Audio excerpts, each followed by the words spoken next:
Joe, are you still on with public access?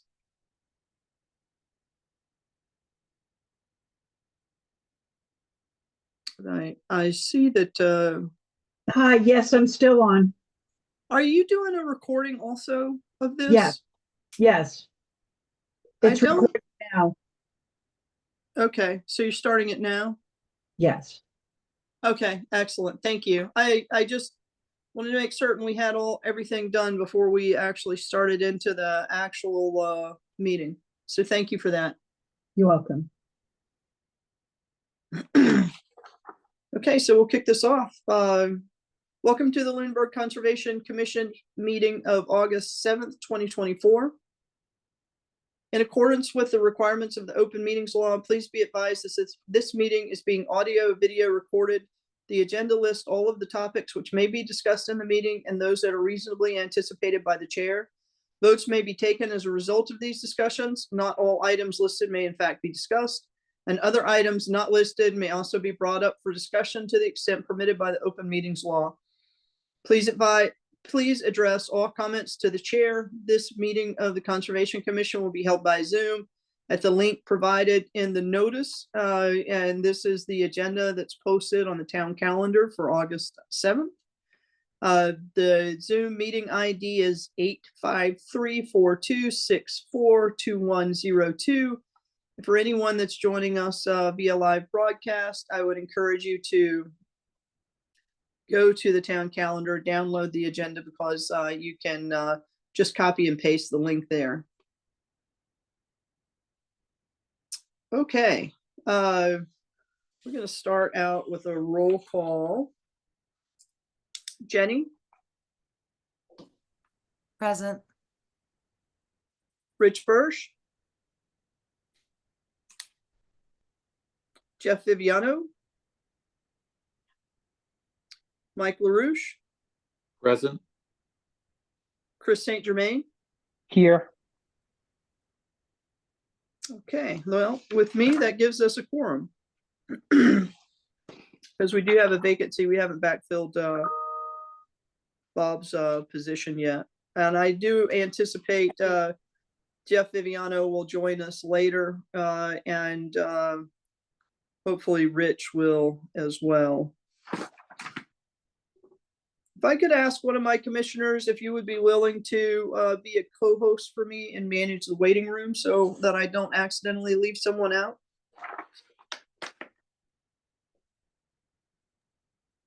I can do that.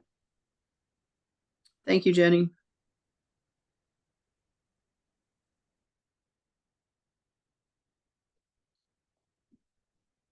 Just going to.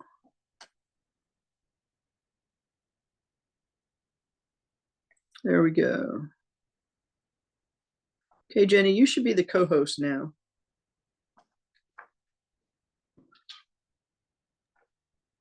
Okay. So I'll just get a notification when a participant joins. Yeah, it looks like it says recording paused now. Is that, I'm seeing that on my screen. Okay, Or would you start the recording then? Yeah. Okay. Done. And now it says recording.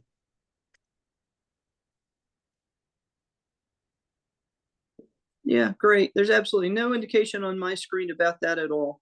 I did get a notice when Sophia started recording. I got a notice, but I didn't get a notice on the primary recording, which is interesting. Okay, I'm officially called the meeting to order. Do we have any announcements by members of the commission? Okay, I'm not seeing any. Do we have call on public comment? And for members of the public, comments are limited to 3 minutes and must pertain to a subject matter under the direct jurisdiction of the commission.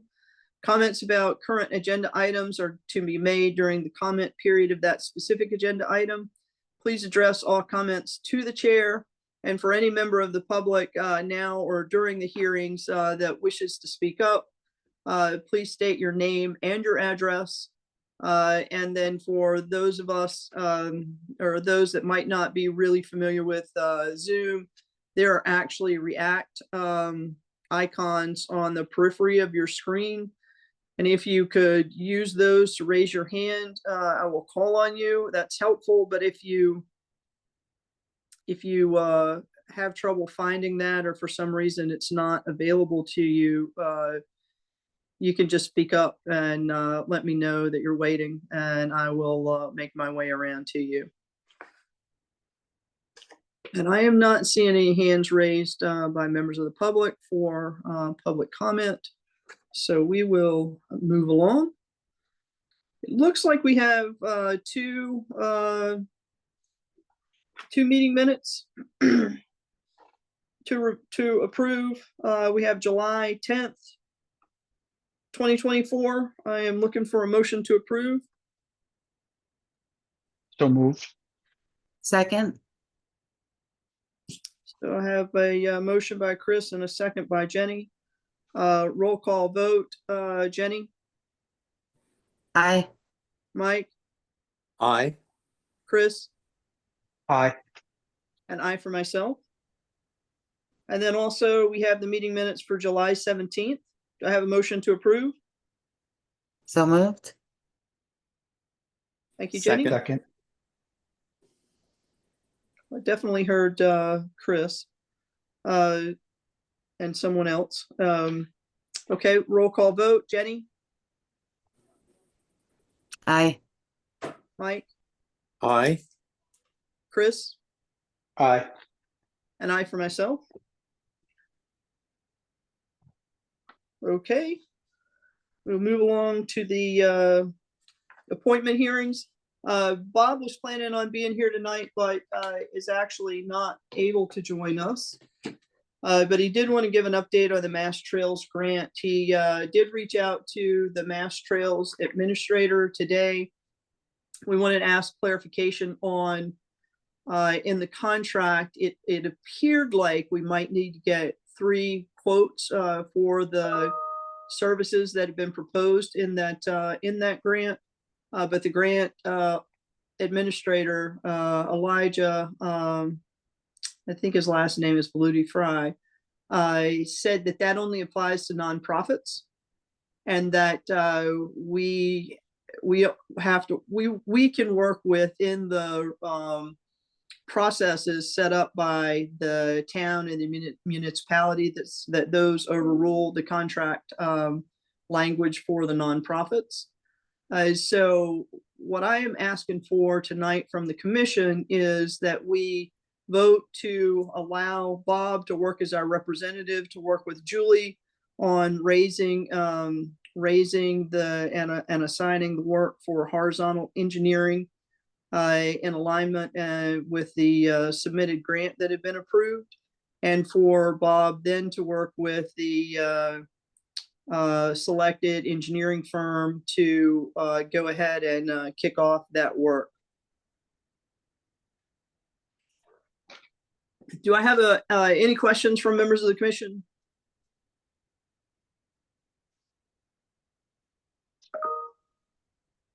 And I saw that Chris just got kicked out. Chris, do I need to repeat any of that for you? It looked. Mary. Do I need to repeat any of that for you? No, I heard it all. Oh, okay, cool. So I am looking for a motion to appoint Bob as our representative, working with Julie, you know, at the town, and then also as our representative working with the horizontal engineering firm that has been designated to provide this service to the town for this grant, this planning grant. So moved. Mike? Thank you, Mike. Second. Thank you, Jenny. Second. Roll call vote. Jenny, Aye. Mike, Aye. Chris, Aye. and I for myself. Okay, that closes that topic. So we also have an appointment hearing tonight for 899 Flat Hill Road, DP number 208-1309, for a discussion of a field change. And do we have representatives from that project here on the call tonight? Yes, we do. Jack Maloney from Dillis and Roy. Hi, Jack, welcome. Thank you. Is it okay to share my screen? It is. I think I have to do permissions for that. Let me just see if I can figure out how to do it on my iPad.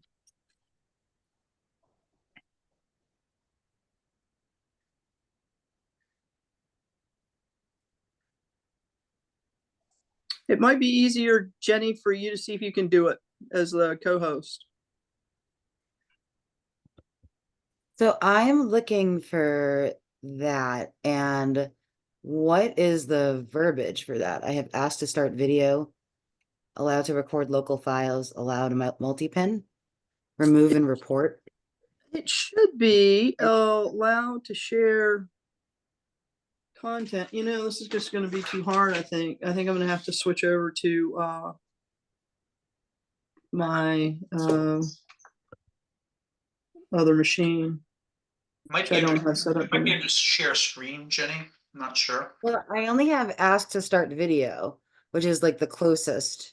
So I have mute, ask to start video, pin, hide non-video participants, rename, and I'm doing this under his, Usually I right Profile. click under share and it's allow multi share. okay, But multiple of course, participants can share simultaneously. yes. Okay, so it's not like a one person thing. Okay, No. then he should be able to know. Here we go.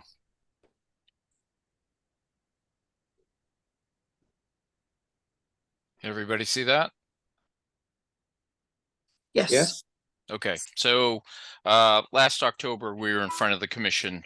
This is 899 Flat Hill Road at the corner of Flat Hill and Spring Street.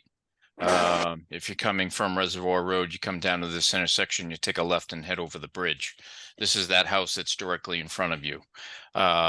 When we were here last fall, the house was being renovated, and we had to knock down some of the walls and rebuild it in order to go up a second story. Basically, the bedrooms were going to go from the first floor to the second floor, and the whole downstairs was going to get revamped with living space, kitchen space, all that. The original house that was here, if you can see where my hand is, there was an existing deck here. And basically, this comes down to me looking at the wrong plan, but the owner had submitted another set of plans with the building permit that showed a deck coming off of here and connecting this whole section.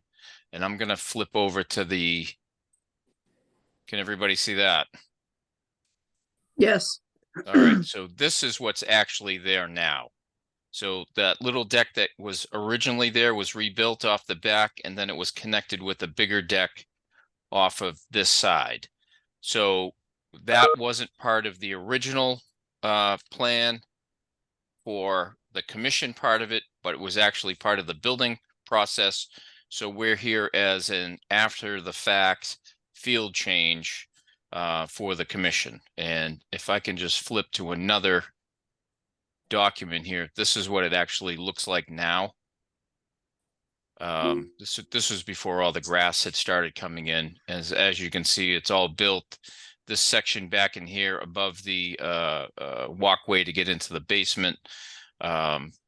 This was all redone. It was extended to get support off the retaining wall that was put in for the septic system about 5 years ago. And then they added this big deck off of the kitchen area in the living room. And then there was a second floor deck off the master bedroom upstairs. Everything underneath has been filled in with crushed stone and it has a timber frame around it. And if you can see underneath, all these supports were done with helical piles. So there's no concrete or anything like that. The earth wasn't disturbed to put those supports in. It was just driven in with the piles. And then there are slats in between the decking boards. Yes. Let me get to another photo. Yep, you can see that Okay. everything drips down. Will go into the recharge area that's underneath and recharge back into the ground. So Jack, it looked like in your drawing, your site plan that you showed, it looked like you had 30, 50, and 100 in orange. Is that It's actually correctly interpreting that? I put that it was the 25 that was originally in the old plan from years ago when we did the septic. So it's the 25, the 50, and the 100 out here. So there's just a small little section in here, and I think I put it into my letter to the commission that was about 188 square feet that was added into the 100-foot buffer zone.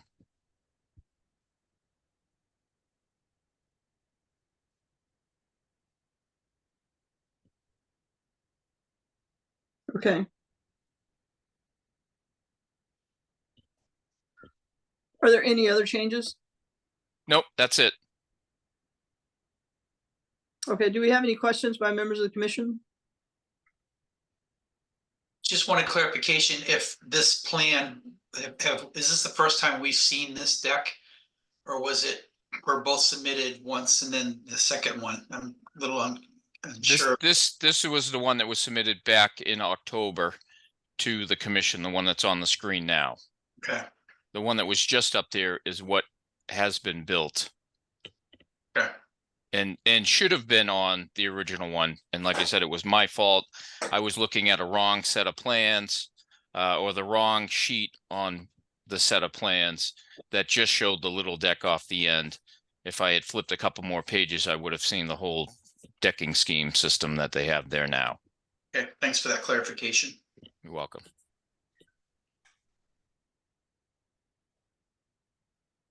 Any other questions from members of the commission? Any questions from members of the public? Okay, I think I'm looking for a motion.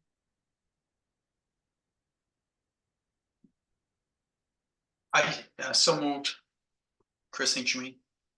Second, And okay, thank you, Chris. Thank you, Jenny. And that's a motion to approve as presented. Yes. Yes. Okay, thank you. We'll go through roll call. Jenny, aye. Mike, Aye.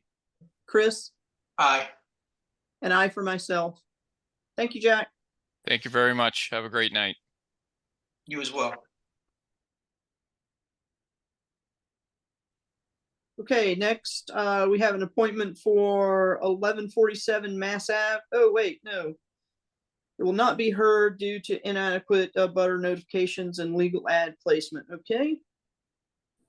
So we're not hearing that one. And okay, now we'll move along to continued public hearings. Pursuant to Mass General Law, Chapter 131, Section 40 is amended in the Town of Lunenburg Wetlands Protection and Municipal Bylaws.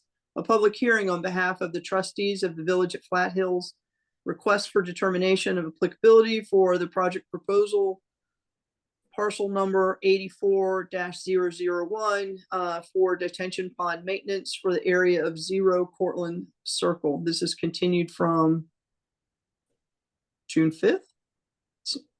I think that was the original date it was on the agenda. I think we talked to them last time as well. Do we have anybody from the Village at Flat Hills here? Yes, I'm Wayne Garapi. I'm a trustee. I live at 32 Cortlandt Circle, Lunenburg, Mass.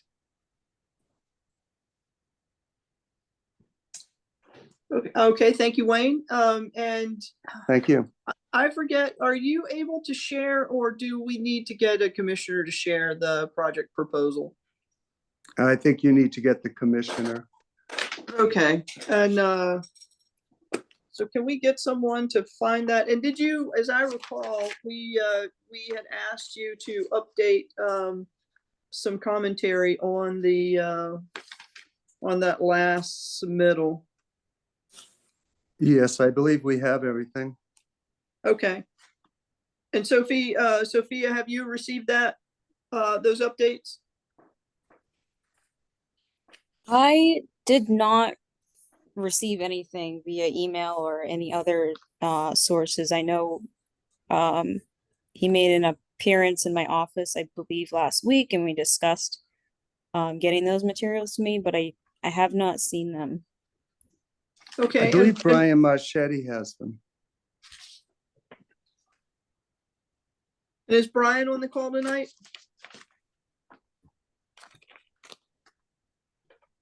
I don't hear Brian. He's usually quick to speak up. Sophia, have you haven't received anything from Brian Marchetti's office? No, I can do another quick search. I think he might be away or something, but I can double check to see if I got any emails recently. Because we had a meeting and some of the paperwork was there. I could have gotten. No, I don't have anything.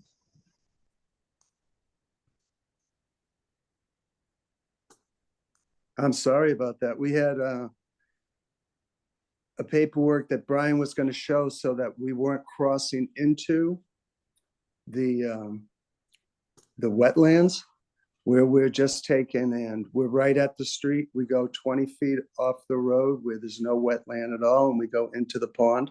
That was one of your concerns. He had a drawing for that.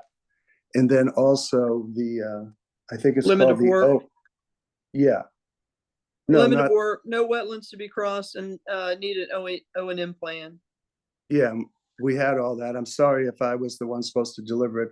Last I spoke, I thought that, you know, we would have them for tonight. We have the stuff. It's just, I'm sorry, it's not there.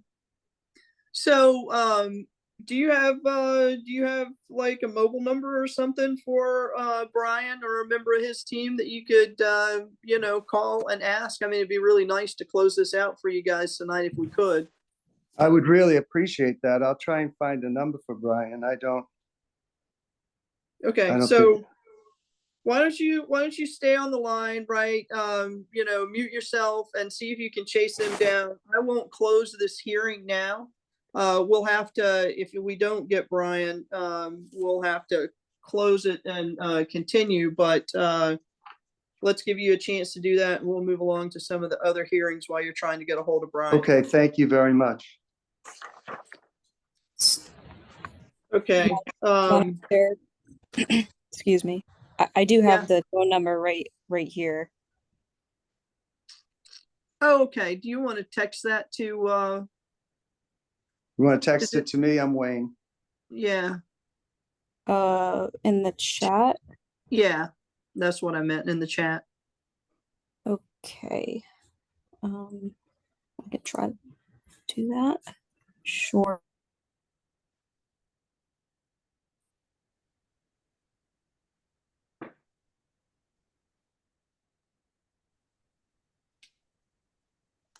Okay, and while that's happening, I'll read in the next hearing so we can keep Thank moving you. forward. Sorry about that. No issues. Pursuant to Mass General Law, Chapter 131, Section 40 is amended in the Town of Lunenburg Wetlands Protection and Municipal Bylaws.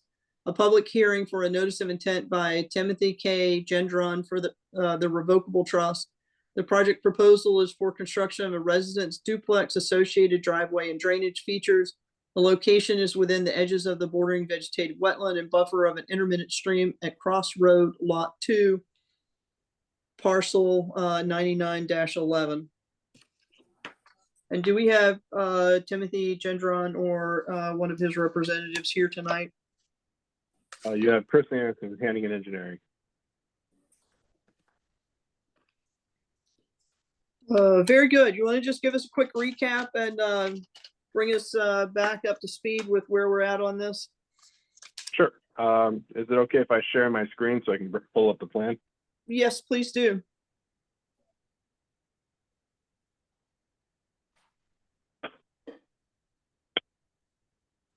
Let's try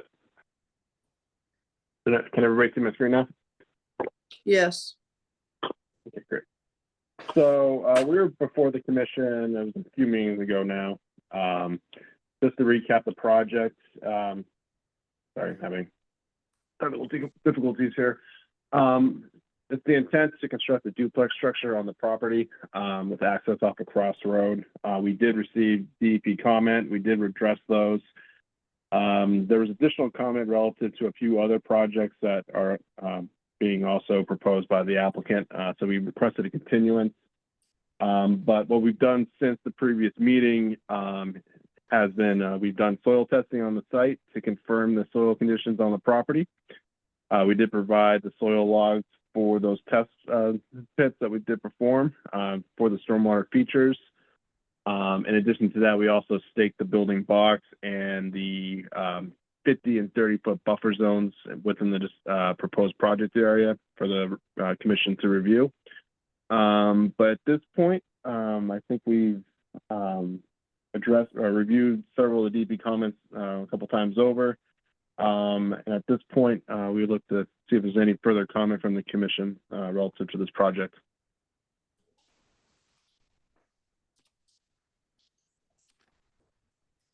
Yeah, let me just look back. Those were the ones that I remember offhand. I just want to go back to my notes.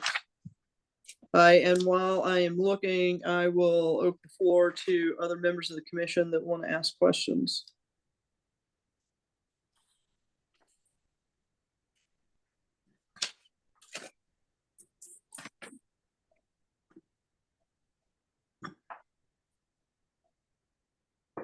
Okay, I'm not seeing any hands raised. Okay, and I didn't actually see anything else on my notes. And I will, for the record, acknowledge that Jeff Viviano has joined us as well. Thank you, Jeff. Sorry I'm late. Yep, I'm here. You know, I appreciate your heroic efforts to be here with us tonight. So thank you. Yeah, no problem. Yeah, do we have any questions from members of the any members of the public?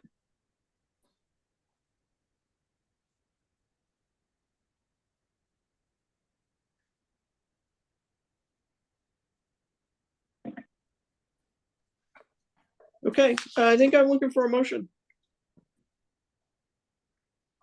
So moved. Thank you, Chris. Second, Mike. Thank you, Mike.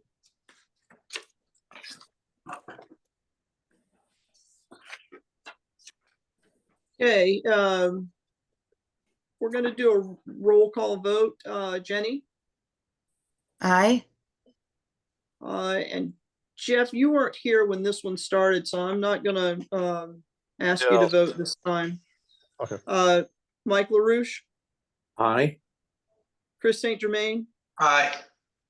and I for myself. So proven the NOI with standard order conditions. Great, thank you very much. Thank you.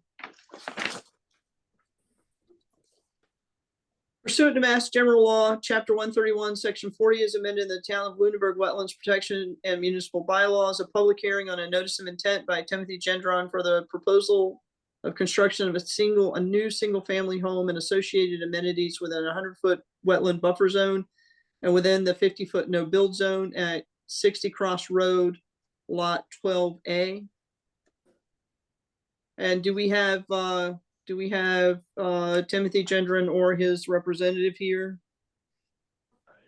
Anderson again with Hannigan Engineering. Thank you.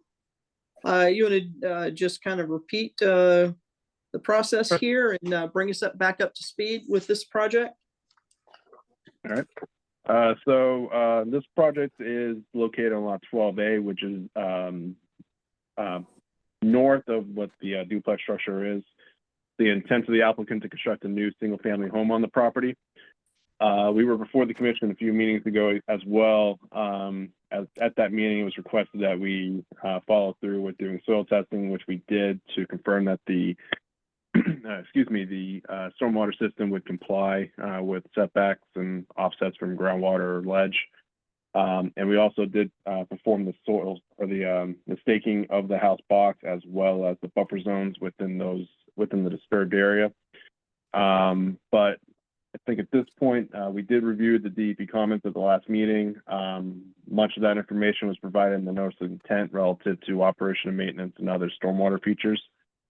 So at this point, I would open it up to the commission for any further comment or concern.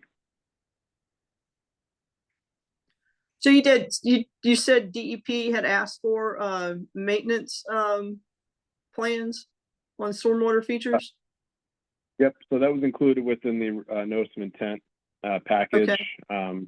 There's an operation and maintenance review of compliance calculations. As the commission might remember, this project is one of what can be considered 4 dwelling units proposed at this time. It's kind of a weird circumstance where the applicant also owns an adjacent parcel that's not intended to be developed for the foreseeable future, but it is the potential that he could develop it with this additional residential unit, which would kick him over into the 5-unit spectrum of the stormwater management, which requires maximum extent practicable. So just to get ahead of it, so we're full transparency with the commission. We've provided the stormwater review in compliance with the stormwater regulations for that.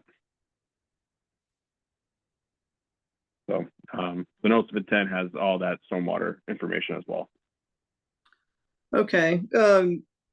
Now, one of the other notes that I had from the previous hearing was that you were going to submit a map of the overall subdivision.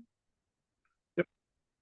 So the commission as well. I can just go over briefly if you like. And this has been provided to our office? Yeah. Okay.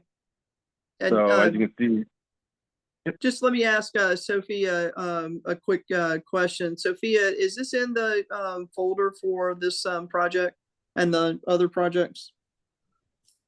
Yes, I did put that, all the new submissions into that folder.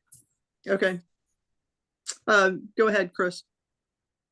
So effectively the bold outline is the property, it's the limit of the property that's owned by the applicant. You have the existing house at 60 Cross Road, which will be designated as lot 12B in this location here. We have the 12A, which is the current single family home location right here. We have the duplex structure, which was just approved, located right here. We have a property line that separates it, the 12A from the duplex structure here.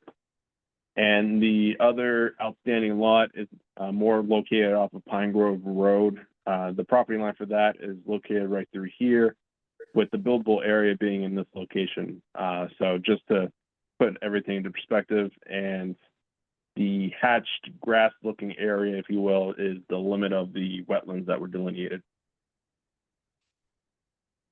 Okay, very good. Thank you. Yep.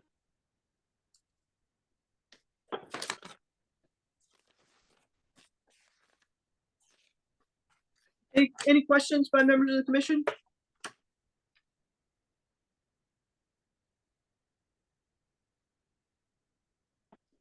Any questions by members of the public?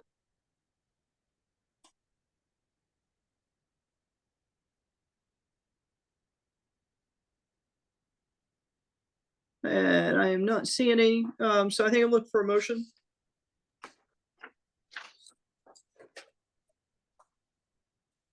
So moved. Second. Thank you, Jenny. Thank you, Chris. Roll call vote, Jenny, Aye. Jeff, Aye. Mike, Aye. Chris, Aye. and I for myself. Great. Thank you very much. Thank you.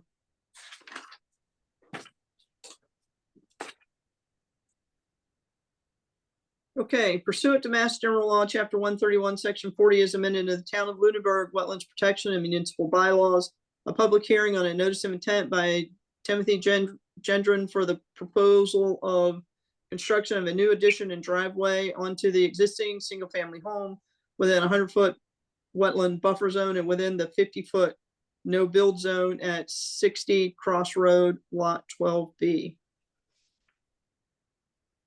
Okay, do we have Timothy's representative here? Yes. Anderson with Hannigan Engineering again. Thank you. And do you want to bring us back up to speed with this project? Yep, absolutely. So can we see my screen again? Yes. Again, this project was before the commission a few meetings ago. At that meeting, we reviewed DEP comment and additional comment by the commission. We staked out the limit of the proposed addition on this project. Just to recap the project, it's an existing single-family home.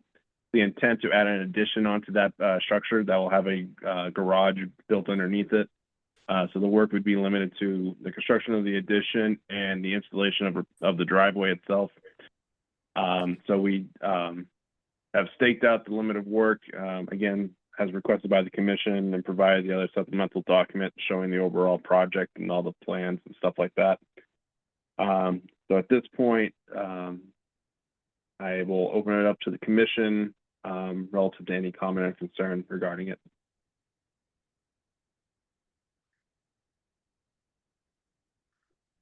Okay, so you've staked like the corners of where the building is supposed to be and stuff. Yep, we staked out the corners of the proposed building addition. Also, we staked out they call it the wetland side of the driveway as well, just so that's demarcated in the field, in addition to the 30 and 50-foot buffer zones within that disturbed area, or proposed to be disturbed area, if you will, sorry. Okay. Oh, what on your drawing, what is the kind of on slightly left of center, there's like a dark hatched line that kind of goes straight and then curves towards the back of the property? Yeah, what is that? So that's going to be a filter strip that we're going to install on the downhill side of the driveway, just to help provide some velocity mitigation of the runoff coming across the driveway. It's going to be crushed stone, about 2 feet wide. It's just there to help slow down the water as it leaves the site. Oh, okay. I see your note now. I was able to zoom in. Okay. That answers my question. All right. I didn't see any hands raised from members of the commission. Do we have questions or comments from members of the public? Okay. And if not, I think I'm looking for a motion. So moved, Chris. Thank you, Second. Chris. Jeff. Okay, we'll give Jeff a turn. I'll write down Jeff as a second. Roll call vote. Jenny, Aye. Jeff, Aye. Mike, Aye. Chris, Aye. and I for myself. Great. Thank you very much. Thank you. Okay, moving along. Hi, could I interrupt? This is Wayne Garapi from Hi, Cortland Wayne. Circle.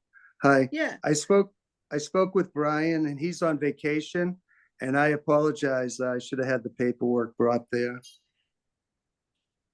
okay. So We have the Well- paperwork. Brian has one part. I should have had the other part for the O&M and have dropped it off. okay, so what we'll need to do is we'll need to continue to the next hearing, which is August 21st. Okay. Thank you. Sorry about that. Yeah, it happens. So we will go back to 0 Cortland Circle. And where's that note at? Yeah, we'll go back to 0 Cortland Circle and we will close that hearing. We have a proposal by the applicant to continue to the next hearing, which is August 21st. Do I have a motion by members of the commission? So moved. Mike? Second. Thank you, Mike. Thank you, Jenny. Roll call vote. Jenny, Aye. and Jeff, you weren't here for that one when I read it in, so we won't call on you. Mike, Aye. Chris, Aye. And I for myself. Continue 0 Cortlandt Circle to August 27th. Okay, very good. Thank you, Wayne. To the 27th? 27, yeah, I'm sorry. Let me double 21. check. 21, yep. Thank you so much. I wrote it down wrong, that's why. Okay, All right, thank you all very much. thank you. Pursuant to Mass General Law, Chapter 131, Section 40, as amended in the Town of Lunenburg Wetlands Protection and Municipal Bylaws, a public hearing for a request for determination for PJ Keating Company. The project proposal is for replacement and maintenance work connected to the existing pump house. The location is within 100 feet of bordering vegetated wetland and priority habitat 1738 related to 495 Leominster Shirley Road. So do we have the applicant or their representative here tonight? Yes, Madam Chair, Ryan Proctor with Dillis and Roy. Hi, Ryan. Hello. Do we have a meaningful update on this one tonight? I have one update. So obviously Greg Roy presented the first couple of meetings for this one. He's on vacation this week. I believe at the last meeting, there was an email sent from the folks at Natural Heritage relative to the construction of the proposed building and its exemption status in pursuant to MISA review. I did forward that to Sophie earlier today. I was not aware if Greg had already done so. I know the commission was looking for that for their records. So I did forward that. And we had submitted a formal MISA checklist for the construction of the replacement well. Just to clarify, the casing for the well was previously installed, so the work within that casing is strictly for the well components. And the building, as Greg had noted at the last meeting, is, in our opinion, the more extensive and impactful portion of the project to the review. So I believe the commission should have all the information up to this point. We are still in the review period window for the well replacement. We expect that. We received an email from Melanie Cheeseman saying that the 30-day period was at the end of this month, and that came in earlier this afternoon. So that is the update at this point. Okay, the commission, thanks for that update, Ryan. The commission, when we last met, wanted to hold off making a decision until NHESP came back with comments and or conditions on the non-exempt work of the wellhead within that building. Okay, understood. And we expect that, we think, by the end of the month. So should we continue you to August 21st and keep our fingers crossed that that we get that a response from them beforehand? I like to be optimistic, and she said if there's a chance that it could be expedited, so I think that would be appreciated. Okay, that's what we'll do. Do I have a motion by members of the commission to continue this hearing to 8/21? So moved. So moved. Second. Okay, I got Mike, and I thought I heard Jeff, but Jenny was loud and clear, so we'll give her the second.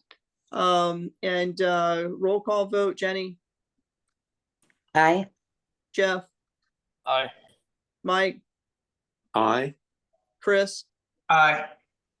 and I for myself. Thank you. Thanks so much.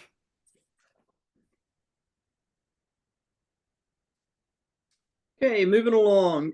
Pursuant to Mass General Law, Chapter 131, Section 40, as amended, and the Town of Lunenburg Wetlands Protection and Municipal Bylaws, a public hearing on an abbreviated notice of resource area delineation by Kevin O'Brien at 390 Howard Street. Do we have any updates on that project? And Sophia, were we expecting people to attend tonight on that project? They requested a continuance to 9/4. To 9/4, okay. Yes.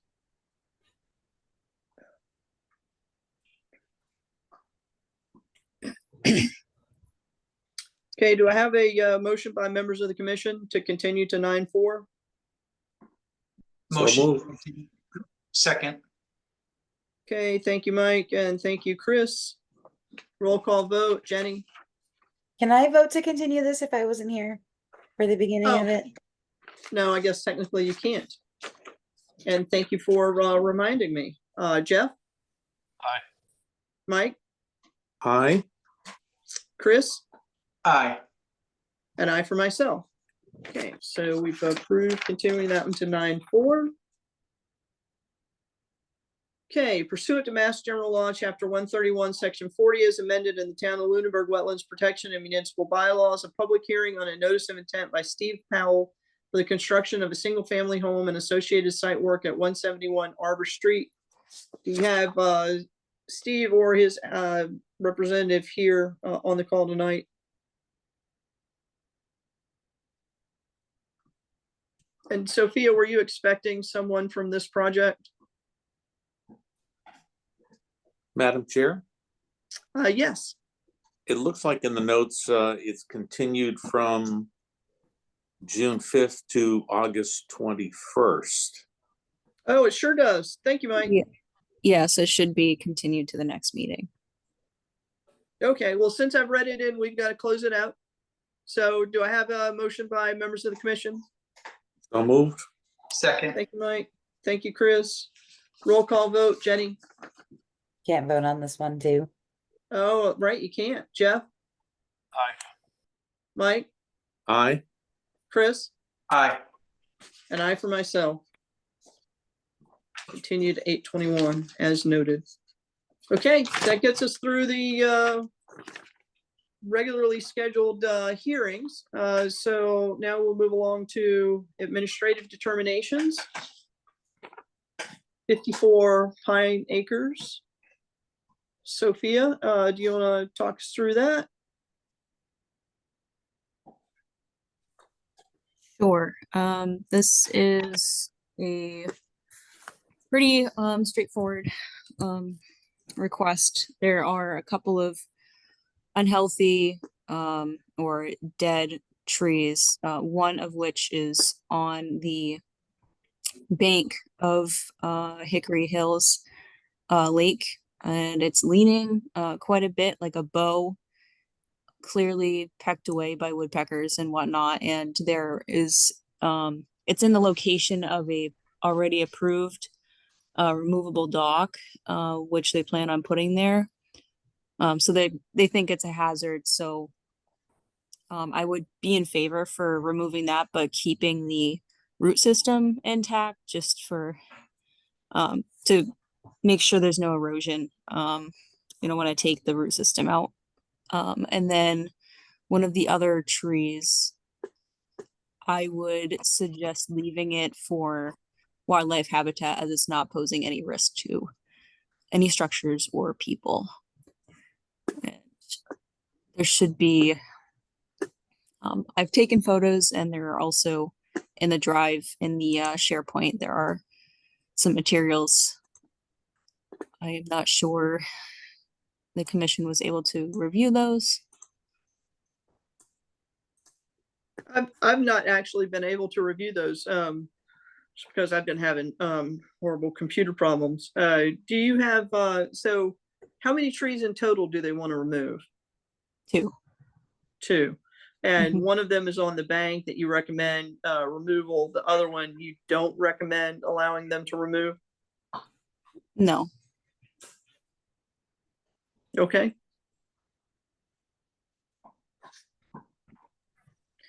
Do we have any questions from members of the commission?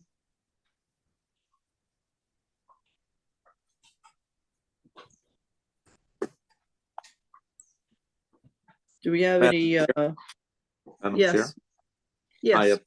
I applaud our administrator for saving a tree for habitat when something's not in danger, and could be productive and beneficial to habitat. It's great that someone is seeing that, and I applaud her for her efforts. And I just want her to be a commissioner who is willing to say that. Thank you, Mike.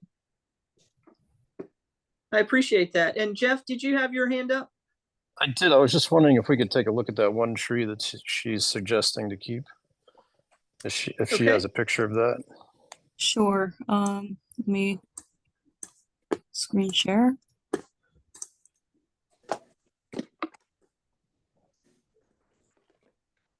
So really quickly, this is the this is the diagram. This is the tree closest on the bank, and this tree right here with the X labeled number 1 is roughly 12 feet. They have this little raked out path. Okay. trail. This is at their beach area, so it's not actually a housing lot. Well, there is a house right here. Oh, Well, okay. maybe probably over here. Oh, okay, okay. All right, And I there's a understand. stone wall here. And there's just a couple little like hand rake trails around here. The applicant was stressing how it bothered them aesthetically. So I didn't feel like that was a strong enough point to remove something that can contribute to the ecosystem. And I can show you the image of. And you said it was about 12 feet away from the lake? Yes. Okay.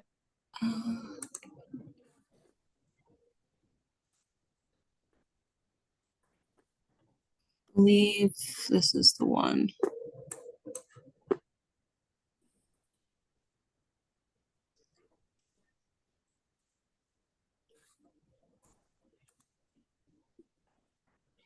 So it's this one right here.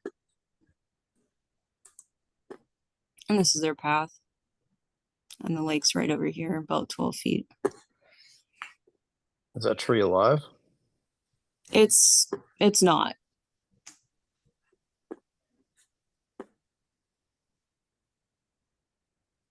So we're denying people cutting down dead trees?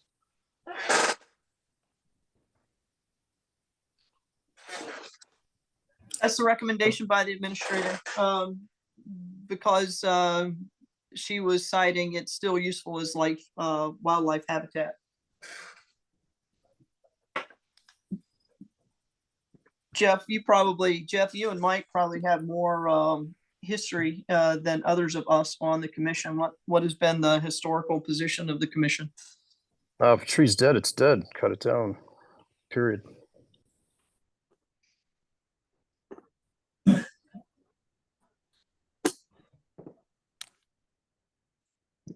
Jeff, if I may, Madam Chair. Sure.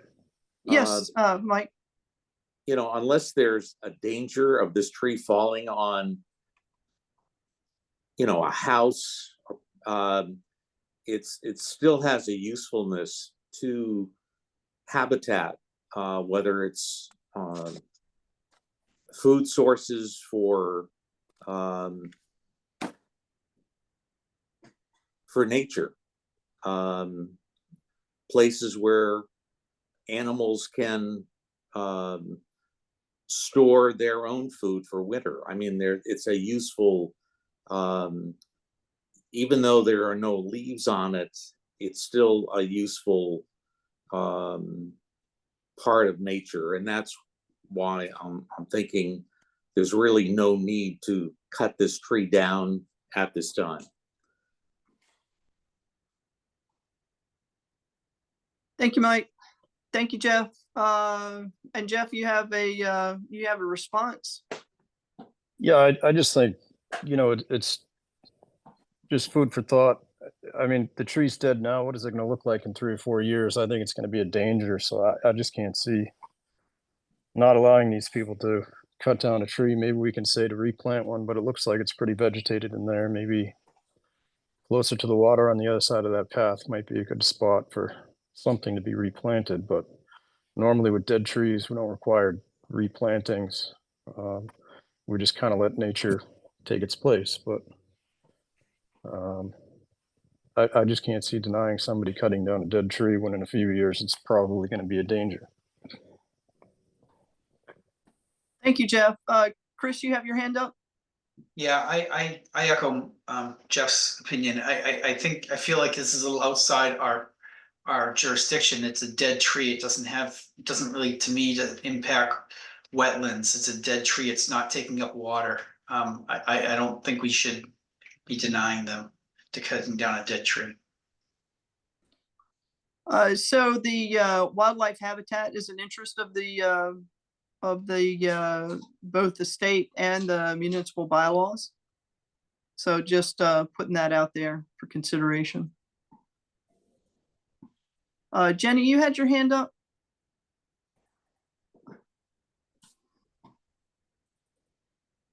So I was trying to pull up, my computer is not cooperating with me.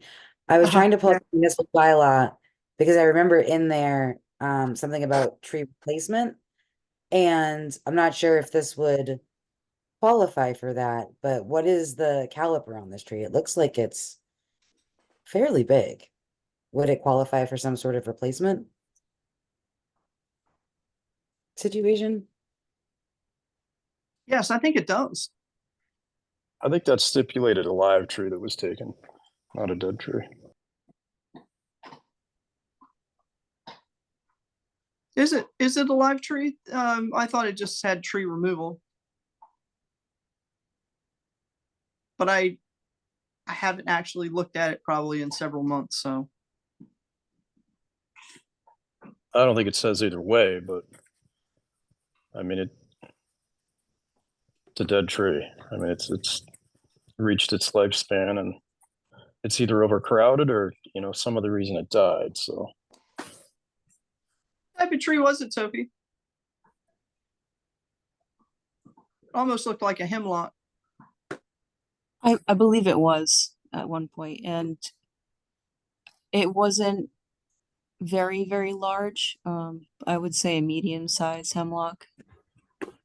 Probably maybe a foot in diameter. Okay.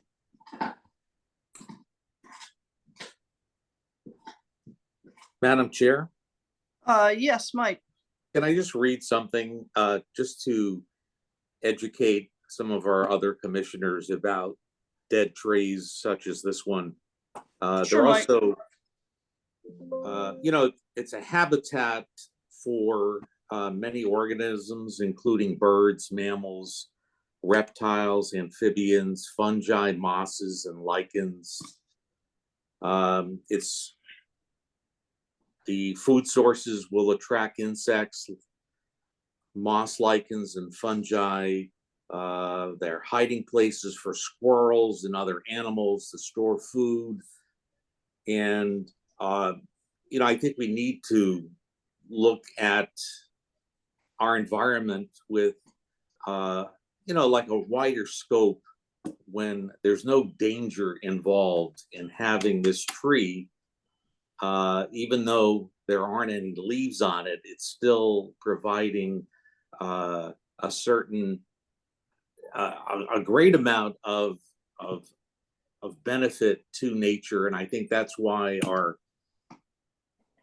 administrator is trying to save it. And I concur with her assessment. Okay. Thank you, Mike. Thank you for reading that. Okay. So we don't have to have a consensus, but we do have to have a vote. Can I just add one more food for thought Sure.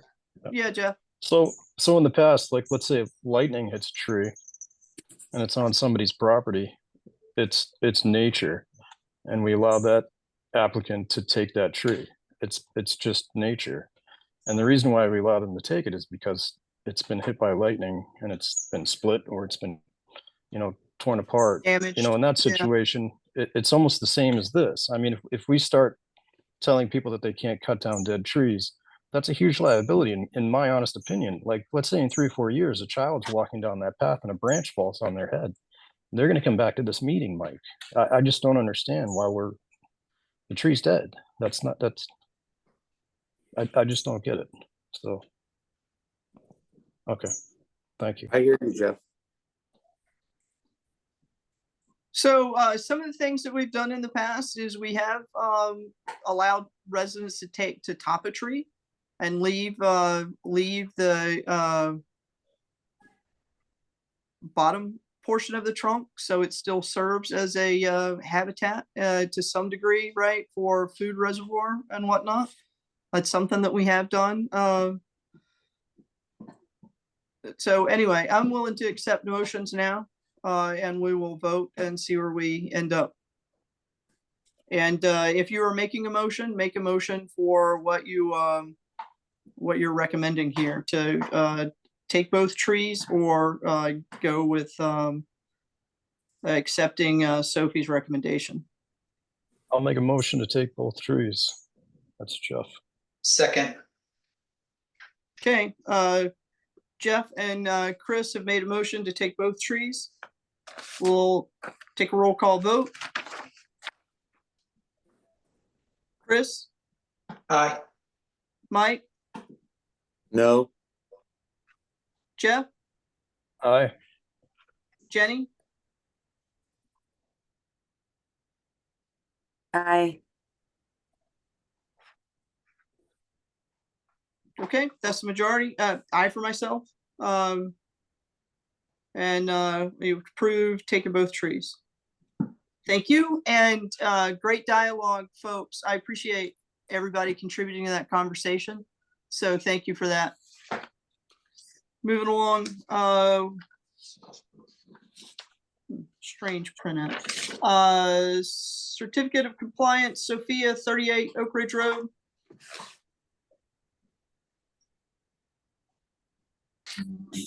Yep, let me just get my notes together. All stabilized. So this site was completely stabilized. There was a retaining wall built, plus 2 additional stairways. That wasn't part of the plan. However, it was included in the as-built plan, showing the additions provided. It would be considered an improvement to retaining the erosion into the lake, since they've corrected that. So I would approve this. Okay. You're recommending to approve. Do we have any questions from members of the commission? Any questions from members of public? I'm looking for a motion.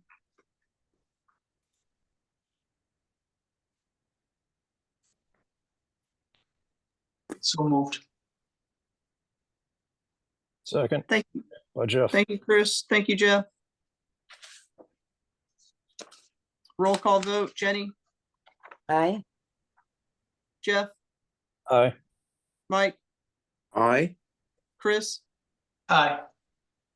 and I for myself.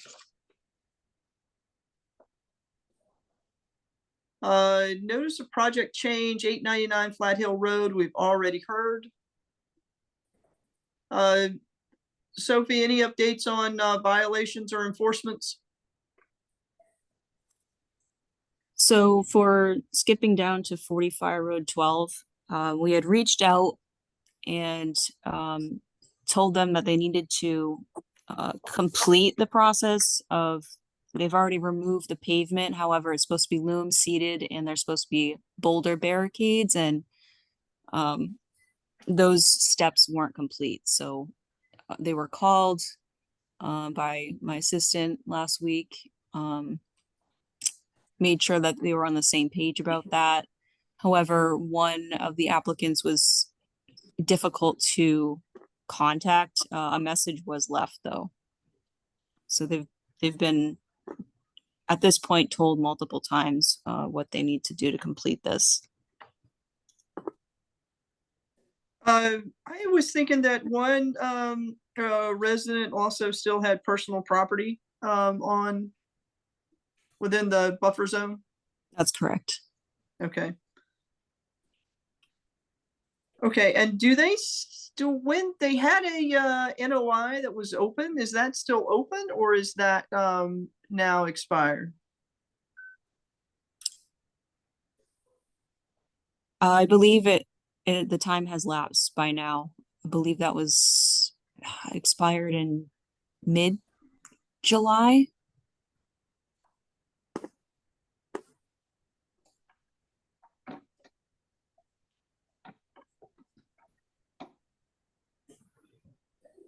Okay, so then, at this point, I think they would have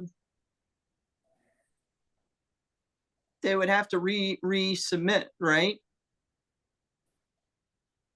And to loam and seed and put barricades in place, would they be able to do that under an RDA, or would they have to reopen a new NOI?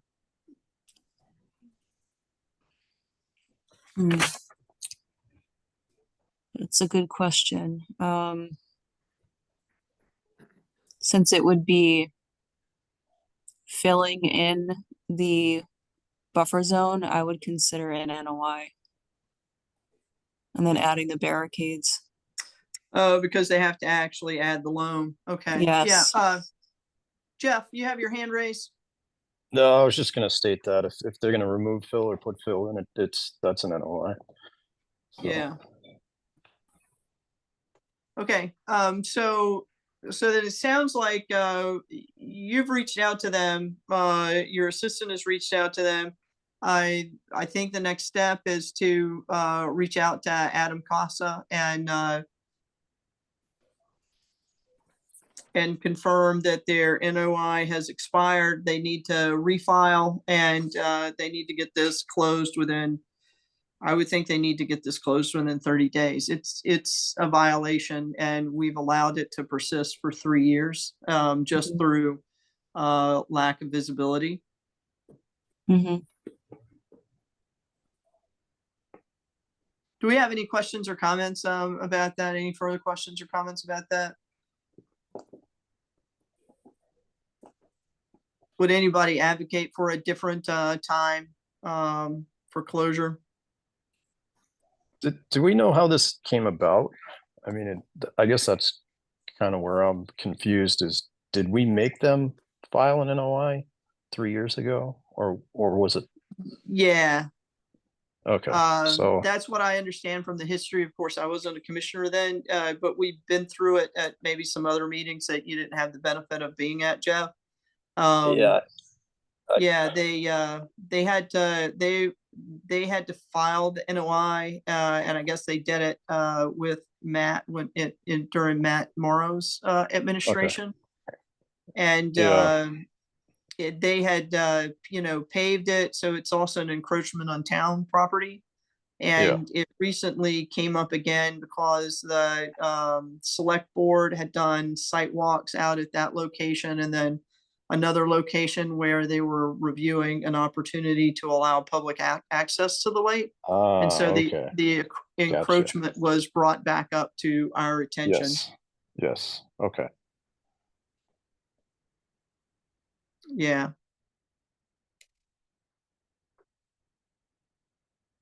Okay, Sophie, so that's what we need to do. Get back in touch with Adam Costa and ask him to send a letter, and then ask Adam what we need to do, if anything, before we start fining them. So, ask Adam to send a letter. Did I hear that Yeah, correct? I think we want Adam to send another letter, because we definitely want to make certain as we go through this, and because we have a shared interest with the town, as it's a town encroachment as well. Mhm. We want to make certain that we're dotting i's and crossing t's. Okay. Understood. Yeah, so we want him to send a letter, and then we want to just verify at this stage of the game, what do we need to do in order, before we start issuing day-to-day fines. Okay. And we would prefer not to issue fines. I mean, we would really just prefer that they complete the work. Mhm. So should And Adam not- put a little description on what work needs to be done in that letter? Would that be helpful? I think it would be. I think it would be most helpful to say they've allowed the NOI to expire, so they need to raise a new NOI, and And the three things that, well, actually three that Sophie said: loam, seed, boulder placement, boulder barricade placement, and then remove the remaining personal property that's within the buffer zones. So none of that bank has to be taken out. So they didn't put fill in. It looked like it was filled in. None of that was documented. I can't say what was or what they did or didn't actually do, but that was not actually documented that they had filled it in. Okay. It was documented that they had put in a gravel base and put asphalt over it. Okay. So then maybe that is just an RDA, just to loom, seed, and place some boulders in, if they're not technically gonna have to remove fill or put fill back. It would just be a lot easier if it was an RDA, but Yeah, it would. Well, I mean, loam is soil, right? So it's not Yeah. much, but it still is yeah, adding soil. okay.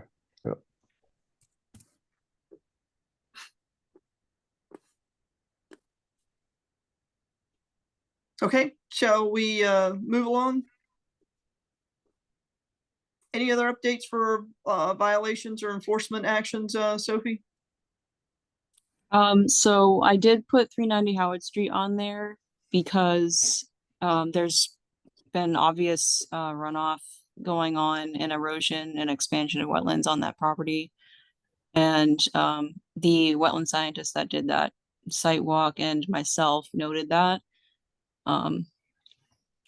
And I spoke, I've been in correspondence with Matt and Matt Morrow, and he said that they would be correcting and putting up erosion control barriers in those problem areas this week. Okay. And that they would provide a report and some photos sometime at the end of next week. However, I've offered to or encouraged to go out and look at it myself prior to that. However, I haven't received any correspondence back from Mr. O'Brien as of yet. Okay. And in terms of the dialogue with Matt, was it just verbal, or do you have an email paper trail on it? No, I definitely try to get a paper trail, and I do have that. Okay, very good. That's a best practice. So thank you very much. Mm-hmm.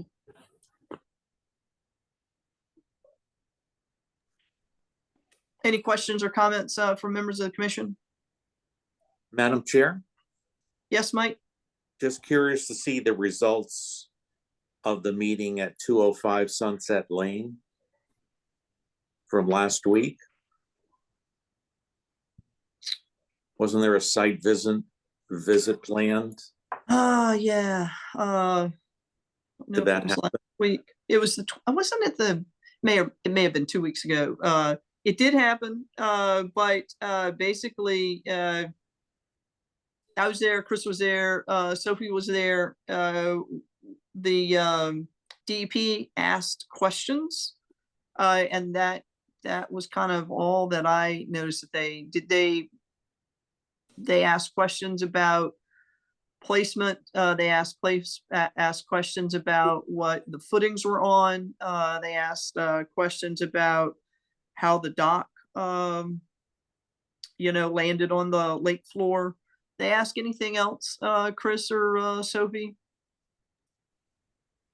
They did say that they reviewed all the meetings as well. I was Oh, there that's too. right. You were there, Jeff, as well. Yeah. Sorry, I didn't mean to overlook you. Oh, that's fine. But they didn't say anything definitive. They basically said they'd come back with a decision, I think by the end of August. Is that right, I Sophie? believe that's what was said. Mm-hmm. Yeah, I Thank think it was more of a information gathering meeting. By the DEP, yeah. Yes. Thank you for the update. I appreciate it.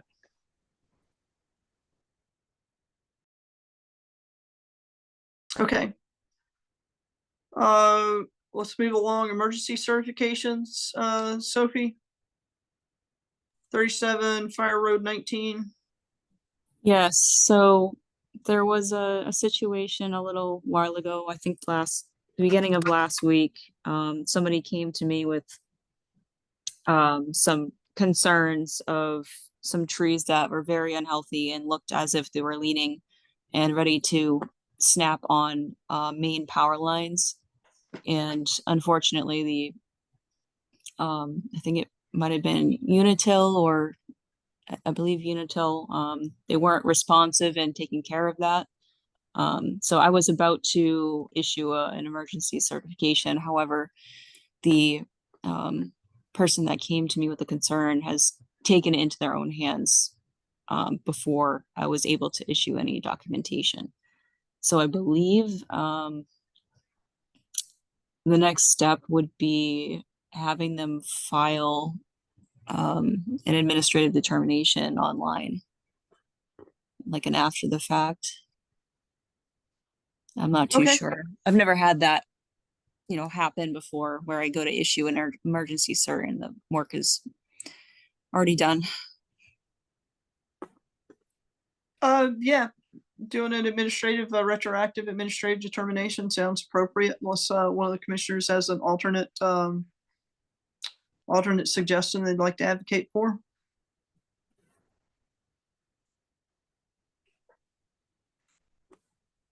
And seeing none, I think, Sophie, that's what I would recommend to you. Have them file a retroactive request for administrative determination. Okay.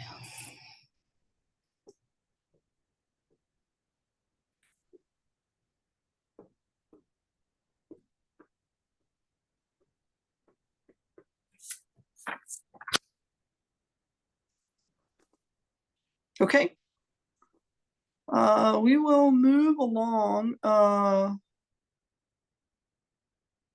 We have a couple of members of the public on. If there's somebody that is waiting for something in particular, now's your time to raise your hand and advocate so I can prioritize. Otherwise, we're just going to go through the business as it is outlined in the agenda. I'm not seeing anything. So under new business topics, Bob sent in. So Bob has, even though he's resigned from the commission, he is still very active as a lead volunteer in our Conservation Commission stewardship role. And so he has been trying to get some and close out some budgetary items that were still pending for conservation land, one of which is getting the Mackey POs paid and the beaver management invoices paid.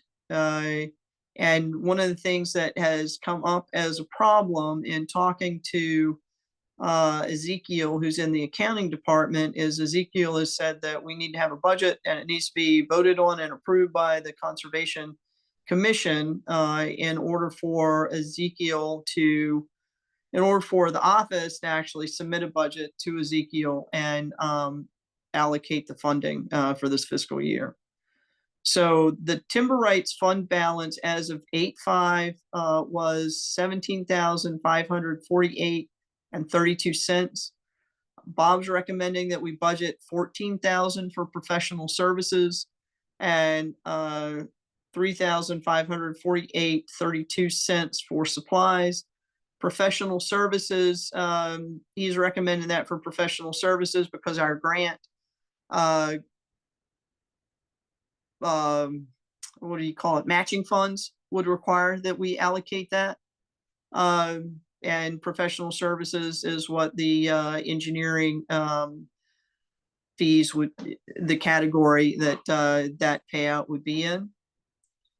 The Hawes, we'll just stop there. So does anybody have any questions or concerns about the proposed amount for timber rights, again, allocating 14,000 for professional services, 3,548 and 32 for supplies. Do I have a motion to accept that proposal? Motion to accept. Second, Thank you, Jenny. Second by, was that Jeff? Jeff, yep. Okay, roll call vote, Jenny, Aye. Jeff, Aye. Mike, Aye. Chris, Aye. and I for myself.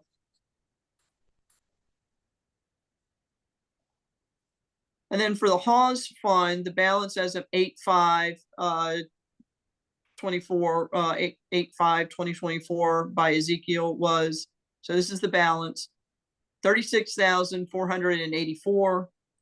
Bob recommended budgeting 30,000 for professional services and 6,484 for supplies. Again, most of the work we've been doing under Mike's careful stewardship around the Hawes residence has been under contracting, which is a professional service. And most of the time, the supplies are paid for under that professional services envelope.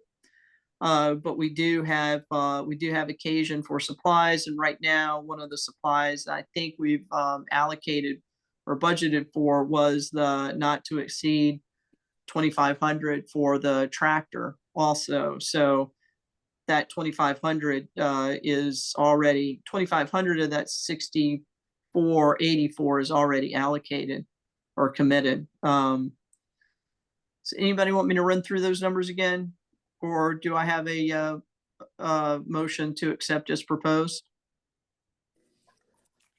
Madam Chair, not Yes, Mike. to, the mower actually costs $2,300 in total. We had approved a number at the last meeting and another number at the meeting before.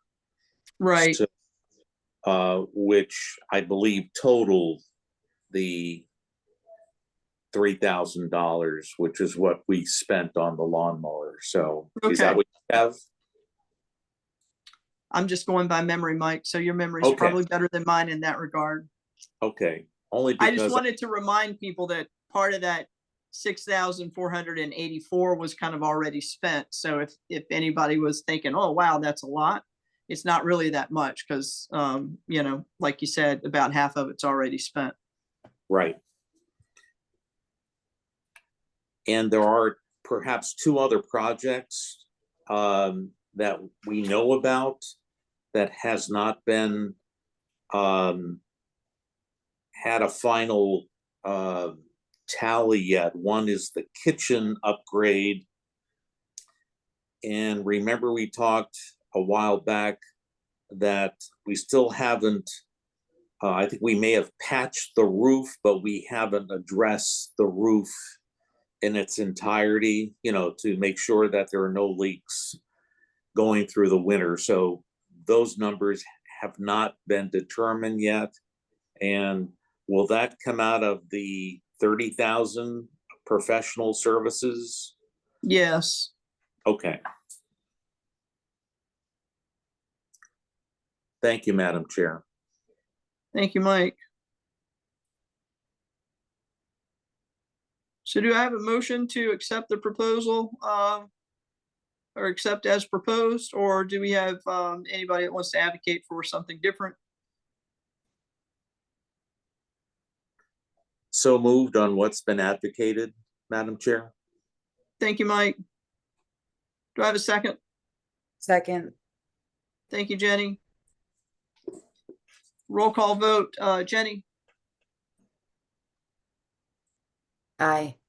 Jeff, Aye. Mike, Aye. Chris, Aye. and I for myself.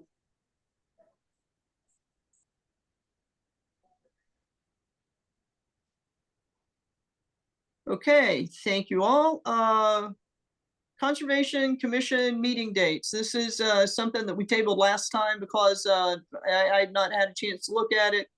Jenny and I had looked at the proposal that Sophia had sent around. The only thing, and as I recall,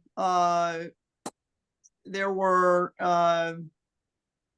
the dates. One of the things that I noticed was that Thanksgiving, the day before Thanksgiving is where a meeting falls, which I think we're going to be poorly attended for. So that's one that I would recommend canceling.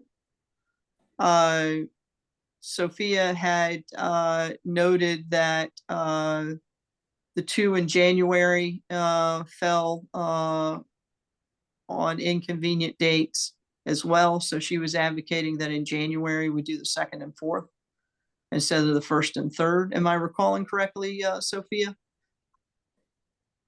Going by memory, it's dangerous. I'm gonna pull it up right now. That would be great. hopefully that's helpful. It's a Yeah. lot of dates.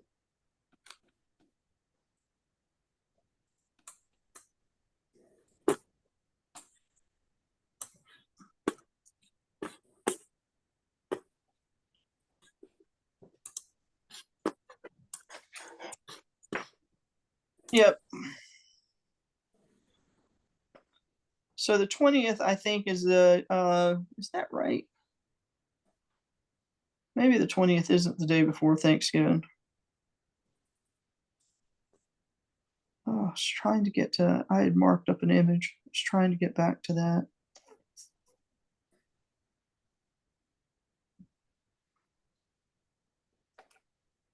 Oh no, I don't think the 20th is. So the 8th and the 22nd are the ones that you had highlighted as being a change from standard practice in January, which makes sense to me. Anybody in the commission have a concern about that?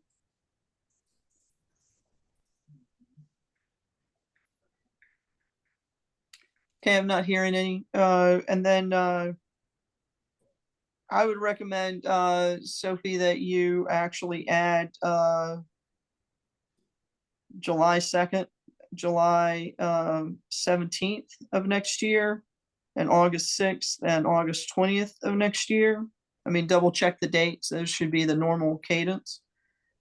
Just so that we don't get into, end of year kind of scramble in July and May, and then we show up in July and don't have planned dates. Can you repeat that? I have July 17th Do you? written down. Okay. What else did you? Yeah, I would just recommend doing the normal cadence of dates for July and August, because it didn't look like those were falling on any or near adjacent to any holidays. And that way you've got 2 months of coming into the next fiscal year that you already have a plan, and it gives you a little bit of runway for coming up with the rest of the FY26 plan. And then the date you mentioned, canceling one of the dates around Thanksgiving. Which one was that?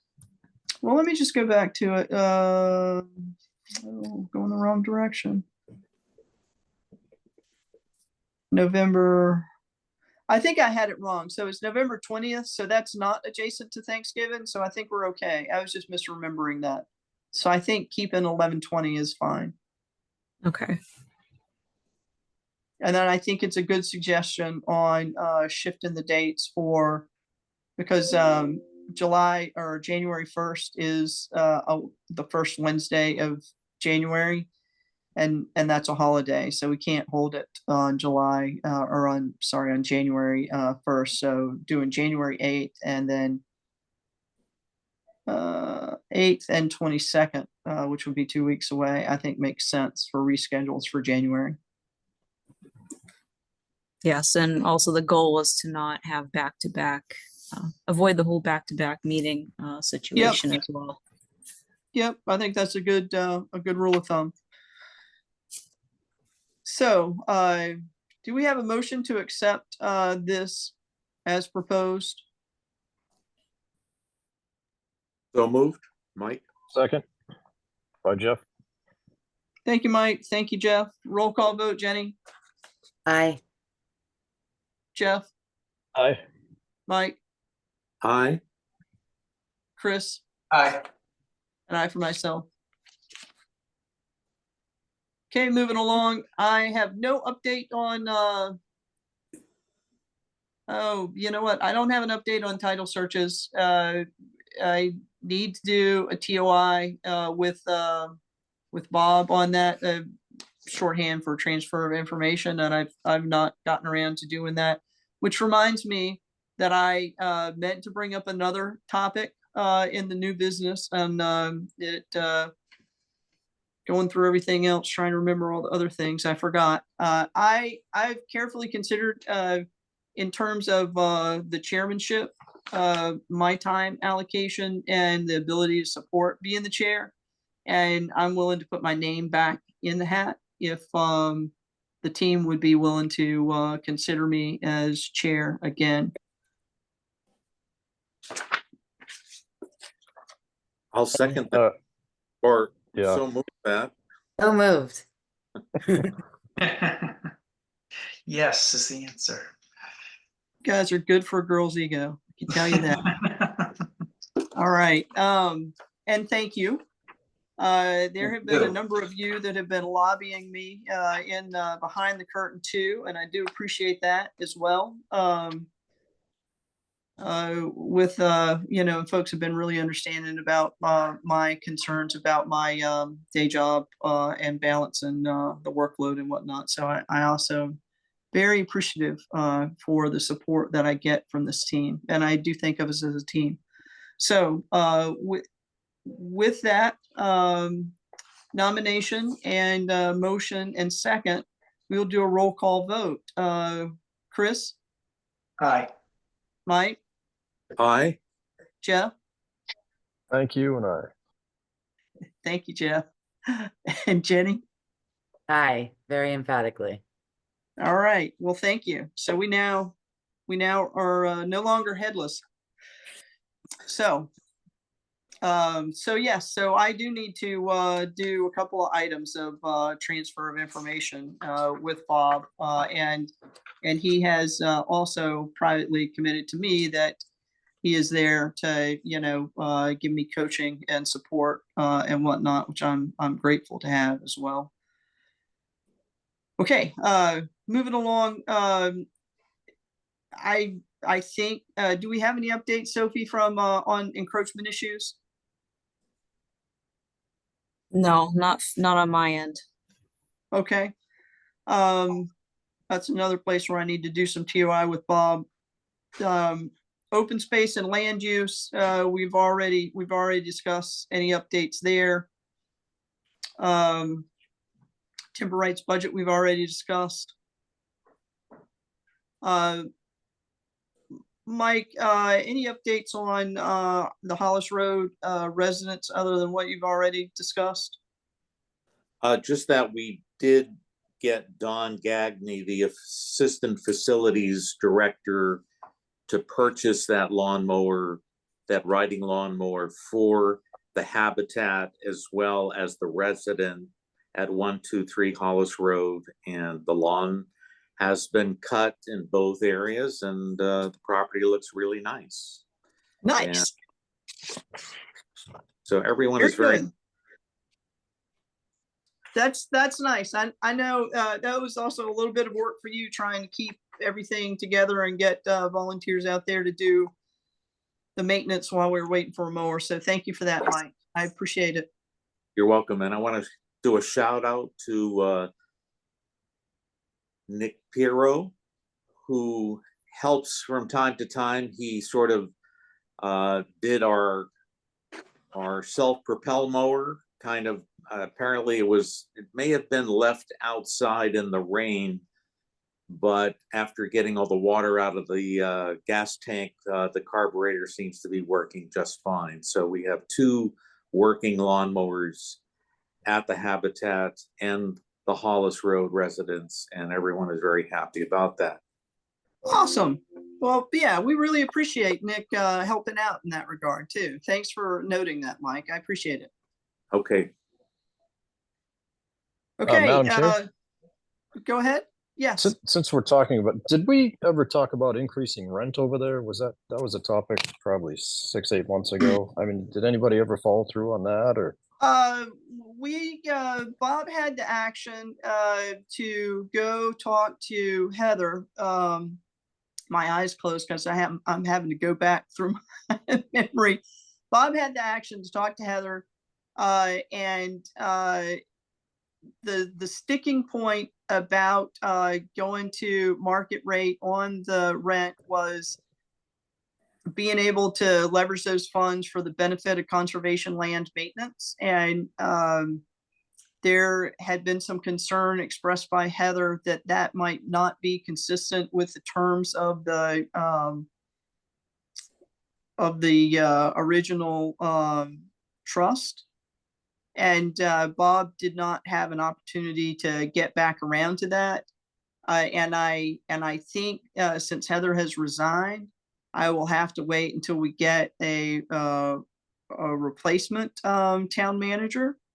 But I also had in the back of my mind that maybe I would reach out to Adam and get his advice on that as well. My own opinion on that is that I think it would make a lot more sense to go to more alignment with a market rate there, and then move to, because the current agreement is below market rate with the tenant doing a certain amount of volunteer work. And I think in terms of volunteer organization managing a landlord type of relationship, it would make more sense to charge a market rate and then discount after the fact, after we had a log of the volunteer work and had validated it per the whatever the agreed terms were. It's just my opinion. I think it would be a lot more manageable, but it is unresolved, Jeff. Okay.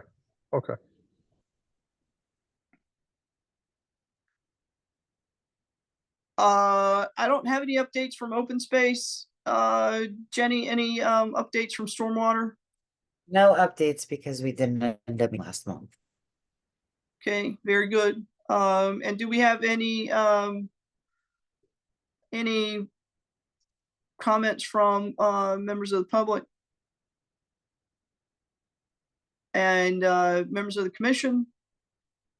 And I do want to say one thing. I want to acknowledge tonight. I know very often it's a struggle for folks to get here, on time, and there's a lot of juggle.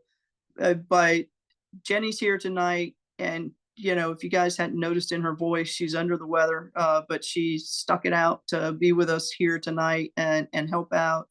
And Jeff also had to scramble from work to get here and be able to support the majority of the hearings. And I just want to say thank you guys. I really appreciate those efforts. Thank you.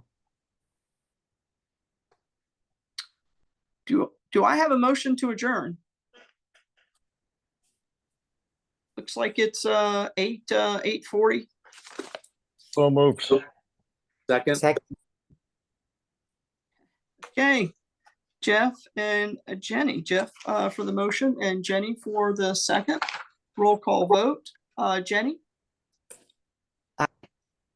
Jeff? Aye. Mike? aye. Chris? Aye. And I for myself. Thank you, everyone. Thank you. Good night. Good night, everybody. Good night. Hope you feel better, Jenny. Thank you.